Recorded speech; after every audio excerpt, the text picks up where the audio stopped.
God for this day. To me, and from where I was seated, I have total appreciation of the time I've spent here at Chalimbana University, and thanks to the council, to the administration, to the convener and coordinator of CAPA. Thank you very much. I want to thank the council especially for hosting us here this morning, and more to say for the opportunity that has been given to members of parliament by availing them the prospectus to take home, to see how they can further their academic strength.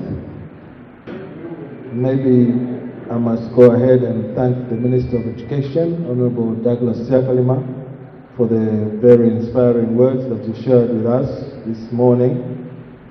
To thank the Chairman of CAPA, the Minister of Defense, and thank you for continuing, sir, to hold the torch for CAPA. The Minister of Defense and I entered the House of Representatives the same year, and we have been both members of CAPA for as long as that period. Let me thank the honorable members also for coming here. I would like to say that this is just a piece of an iceberg in terms of how we carry on in CAPA. Obviously, funds permitting, and according to the ingenuity of our coordinator, we have had many retreats away from home, sometimes from a Friday into a Monday, and we use those opportunities to actually get to know one another better.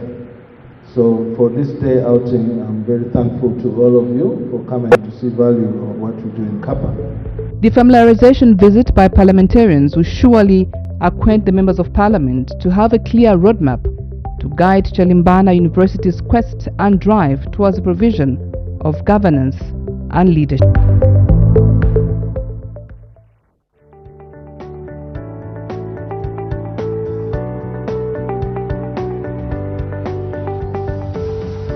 Today, the National Assembly of Zambia joins the rest of the country and the international community in commemorating the 16 days of activism against gender-based violence.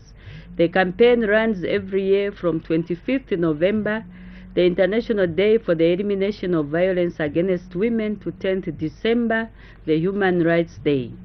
The theme that the international theme, as announced by the United Nations Women, does not contain the words "and girls." We have, however, localized it to include the words "and girls." Gender-based violence is a manifestation of the existing power inequalities between women and men, girls and boys, and encompasses a wide array of human rights violations. It takes multiple forms, including physical, sexual, psychological, and economic violence. Violence against girls and women is one of the most widespread, persistent human rights violations in our world today. It is reported that violence against women and children is estimated to have increased fivefold in some countries during the COVID-19 pandemic. Women and girls were trapped in their homes with their abusers due to COVID restrictions. This level of violence against women and girls has remained largely unchanged over the last decade, despite tireless efforts to reverse the trend. We are happy that laws such as the Anti-Gender-Based Violence Act of 2011 are in place to help protect women and children. However, we feel more could be done to arrest the situation. The 16 days of activism raises awareness about violence against, providing an international platform for advocacy and campaigning. Today, we commend women activists that started the movement in 1991 and congratulate them with a successful 16 days of activism against the gender-based violence campaign, which has reached over 3 million people in 187 countries over the last institutions such as the NGOCC, the Women's Lobby, Oxfam, and WADAF, among others, to spread information on the use of GBV. We also joined the United Nations Secretary General's Unite by 2030 to End Violence Against Women campaign, launched in 2008 in support of the 16 Days Civil Society Initiative. We stand by the UN's call for action to fund, prevent, respond, and collect data to end gender-based violence.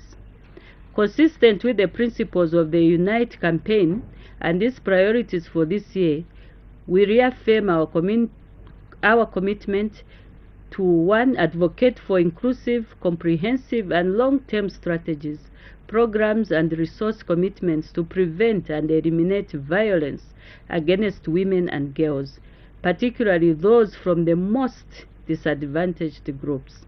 2. Recognize the leadership of civil society in this field. 3. Promote the leadership of women and girls in their diversity and create space for their participation in decision making. We are aware and by preventing and responding to violence in any way you can. I thank you.